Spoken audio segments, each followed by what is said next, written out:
Au nom du Père et du Fils et du Saint-Esprit, Amen. Une grande joie d'être là avec toi pour ce temps de Lectio Divina. Moi, c'est Père Jean, membre de la communauté catholique Semence du Verbe. Je suis prêtre et missionnaire ici à Obala, au Cameroun. Et maintenant, nous allons commencer notre Lectio Divina. Nous sommes aujourd'hui le 25 octobre et nous sommes au 30e dimanche du temps ordinaire. Et aujourd'hui, la première lecture, c'est Exode, chapitre 22, versets 20 à 26. Exode 22, 20 à 26. Tu ne molesteras pas l'étranger, ni l'opprimeras, car vous-même avez été étrangers dans les pays d'Égypte. Vous ne maltraiterez pas une veuve ni un orphelin. Si tu les maltraites, et qu'il crie vers moi, j'écouterai son cri. Ma colère s'enflammera et je vous ferai périr par l'épée. Vos femmes seront veuves et vos fils orphelins. Si tu prêtes de l'argent à un compatriote, à l'indigent qui est chez toi, tu ne te comporteras pas envers lui comme un prêteur à gage, vous ne lui imposerez pas d'intérêt. Si tu prends en gage le manteau de quelqu'un, tu le lui rendras au coucher du soleil. C'est sa seule couverture. C'est le manteau dont il enveloppe son corps. Dans quoi se couchera-t-il? S'il crie vers moi, je l'écouterai, car je suis compatissant, moi. Dans ces premières lectures, nous voyons vraiment l'amour spécial, préférentiel, on peut même dire comme ça, de Dieu envers les étrangers, les veuves, les orphelins, les pauvres. Et ici, la parole de Dieu va même dire, rappelle-toi, parce que Dieu parle pour le peuple d'Israël, rappelle-toi quand tu étais aussi étranger dans les pays d'Égypte. Ça veut dire, tu as été aussi étranger. Aujourd'hui, tu es chez toi. Mais n'oublie pas tes ancêtres, ce qu'ils ont vécu. Ça veut dire que le Seigneur ici, il veut nous donner un cœur de compassion. Un cœur de compassion. De la même façon que Dieu, il est compatissant envers nous, nous tous, mais surtout les veuves, parce qu'ils n'ont pas un mari pour les protéger, pour les aider. Un orphelin qui n'a pas un papa pour le soutenir, pour l'éduquer, pour les protéger aussi. Mais aussi l'étranger qui est tout seul, qui n'a pas de sa famille, qui est seul. Et aussi, bien sûr, les pauvres. Les pauvres, celui qui n'a pas... ici, il parle de l'indigent, en fait.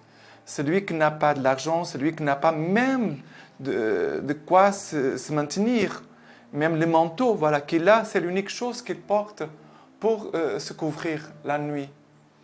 Le Seigneur qui est compatissant, veut nous donner son cœur pour que nous aussi puissions avoir les sentiments du Christ, pour que nous puissions aussi avoir les mêmes soucis que Dieu. Nous vivons un temps de beaucoup d'indifférence. C'est pour ça que notre pape François, il dit que les péchés aujourd'hui, un des péchés plus graves, c'est l'indifférence. Ça veut dire que je passe à côté de quelqu'un, mais c'est comme si la personne n'existait pas. Je passe à côté de la personne, mais je m'en fous, je ne prends pas soin de la personne, je n'ai pas intérêt. Je pense qu'à moi, à mon bien-être. Et Dieu, c'est là, la parole de Dieu aussi dit, que les cris des pauvres montent jusqu'à lui. Les cris de ceux qui souffrent montent jusqu'à lui. Alors, la première chose dans cette première lecture, le Seigneur veut nous donner un cœur compatissant. Le psaume d'aujourd'hui, c'est le psaume 18-17. C'est le psaume 18-17. Le verset 2, 3, 4, verset 20, 47 et aussi verset 51. Je t'aime, Seigneur, ma force, mon sauveur. Tu m'as sauvé de la violence. Seigneur, mon roc et ma forteresse, mon libérateur, c'est mon Dieu. Je m'abrite en lui, mon rocher, mon bouclier et ma force de salut, ma citadelle.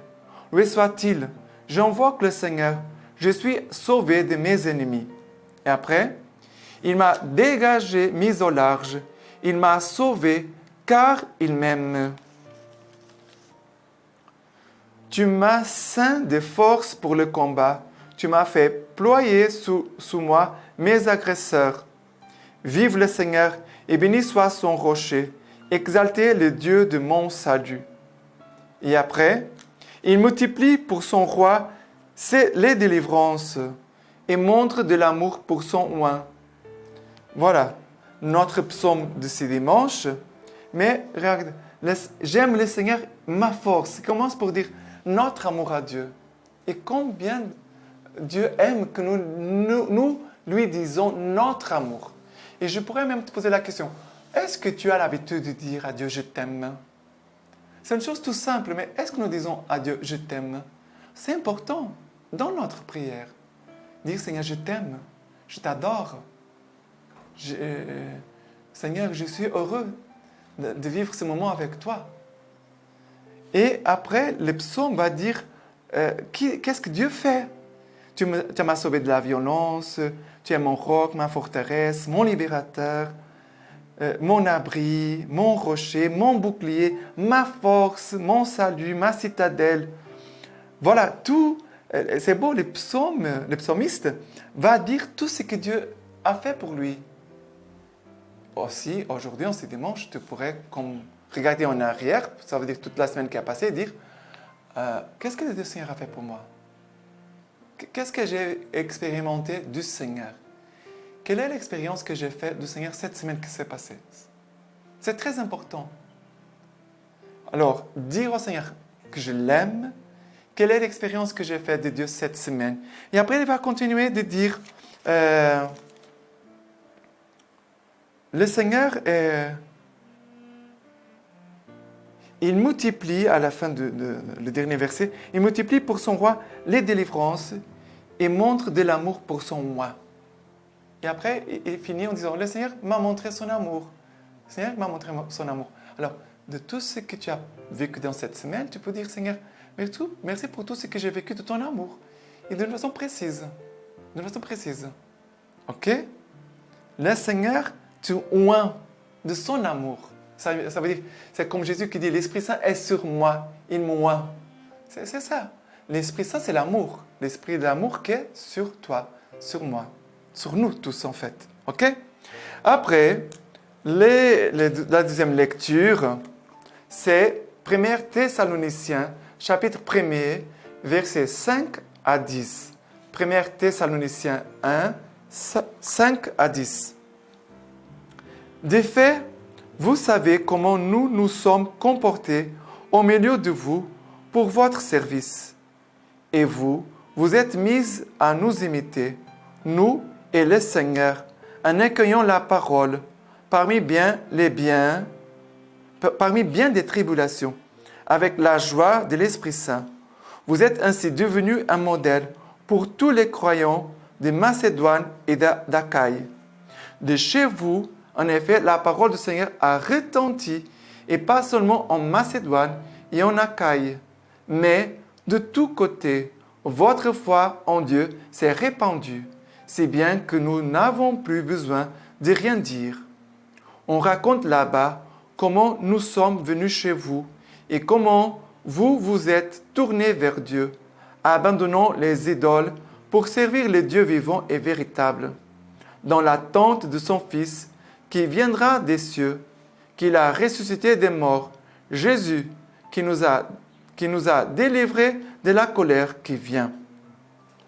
Alors, ici, Paul va dire, de fait, vous savez comment nous nous sommes comportés au milieu de vous pour votre service. Ça veut dire, Paul dit, au milieu de vous, qu'est-ce que nous avons fait? Nous vous avons servi.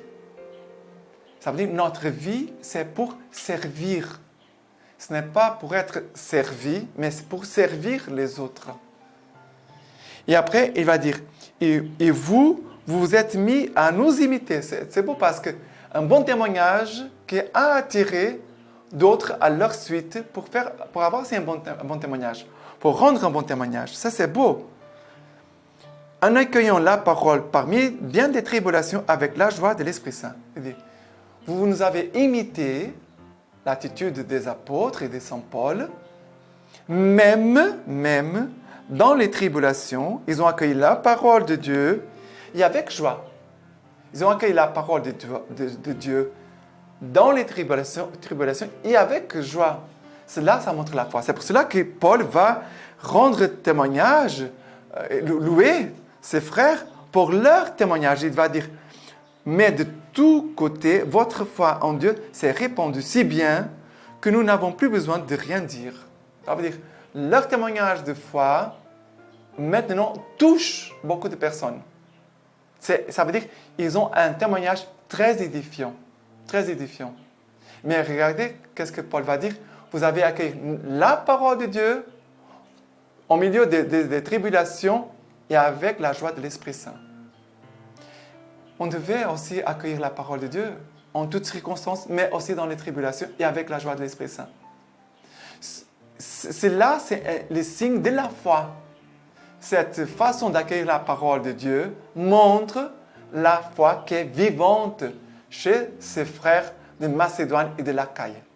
Alors, je vous laisse ces petits témoignages parce qu'ils font une expérience de Jésus qui est ressuscité, qu'il a ressuscité des morts. Jésus qui nous délivre de la colère qui vient. Ça veut dire Jésus qui nous sauve aujourd'hui, en faisant une expérience du salut de Dieu aujourd'hui. Et pour l'évangile, c'est Matthieu 22, versets 34 à 40. Matthieu 22, 34 à 40. Apprenant qu'il avait fermé la bouche aux Sadducéens, les pharisiens se réunirent en groupe. Et l'un d'eux lui demanda pour l'embarrasser, « Maître, quel est le plus grand commandement de la loi ?» Jésus lui dit, « Tu aimeras le Seigneur ton Dieu de tout ton cœur, de toute ton âme et de tout ton esprit. Voilà les plus grands et les premiers commandements. Le second lui est semblable. Tu aimeras ton prochain comme toi-même. À ces deux commandements se rattache toute la loi ainsi que les prophètes. » Alors, ici, ça veut dire que Jésus avait fermé la bouche aux Sadducéens et cette nouvelle avait été répandue. Ça veut dire qu'ils sont venus pour attaquer Jésus, mais la parole de Dieu a fermé la bouche du péché, du mal.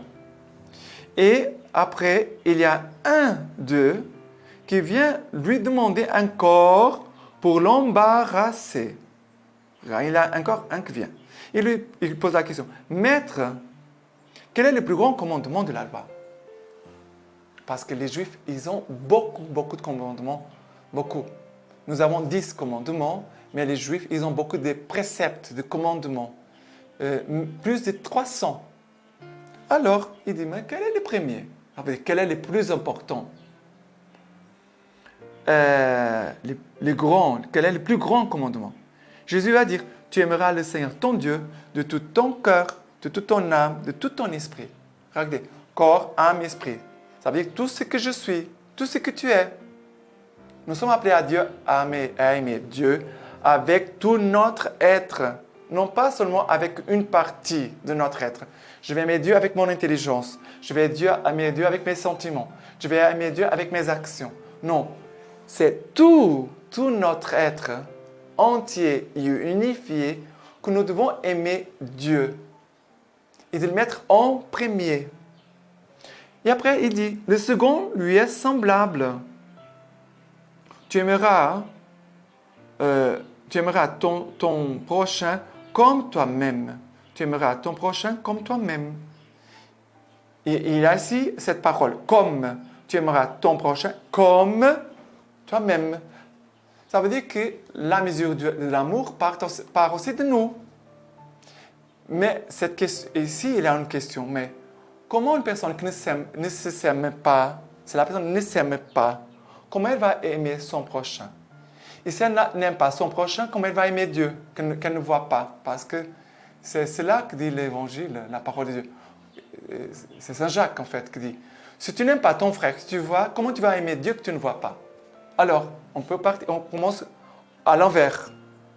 Si je ne m'aime pas, si je ne me connais pas, si je ne m'accepte pas, comment je vais accepter, aimer et connaître l'autre et comment je vais connaître, aimer Dieu. Les choses sont liées. Les choses ne sont pas séparées. Ce n'est pas un commandement et un autre. Les choses ne sont pas séparées. Les choses sont unies. On ne sépare pas le commandement d'aimer Dieu et aussi son prochain et soi-même. On ne sépare pas. Et regardez que c'est comme trois. Aimer Dieu de tout son cœur, toute son âme, tout son esprit.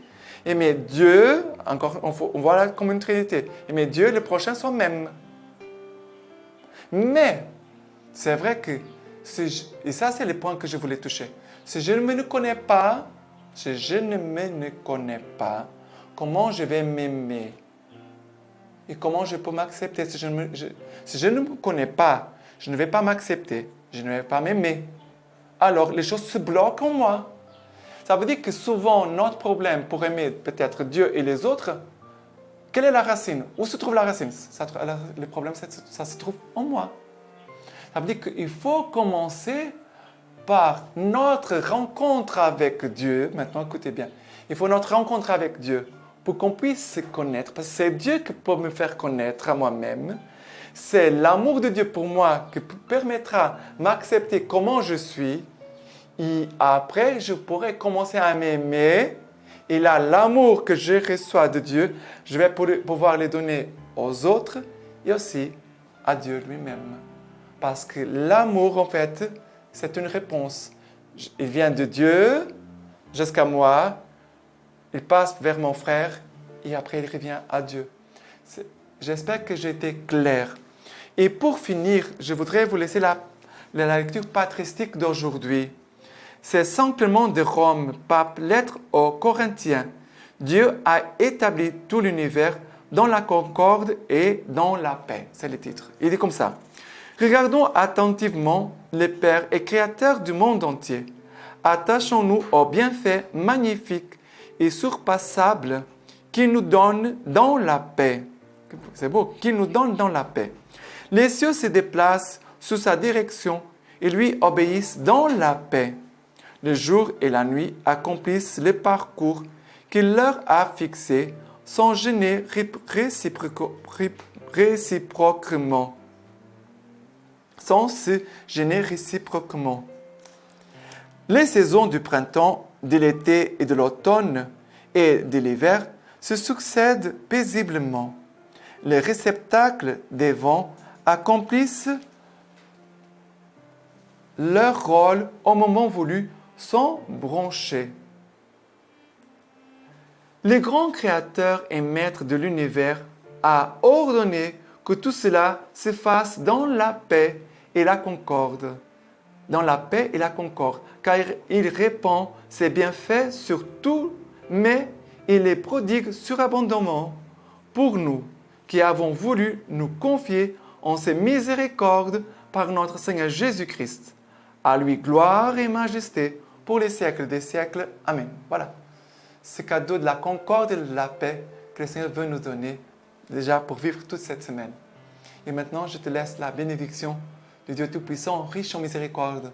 Lui qui est Père, Fils et Saint-Esprit. Amen.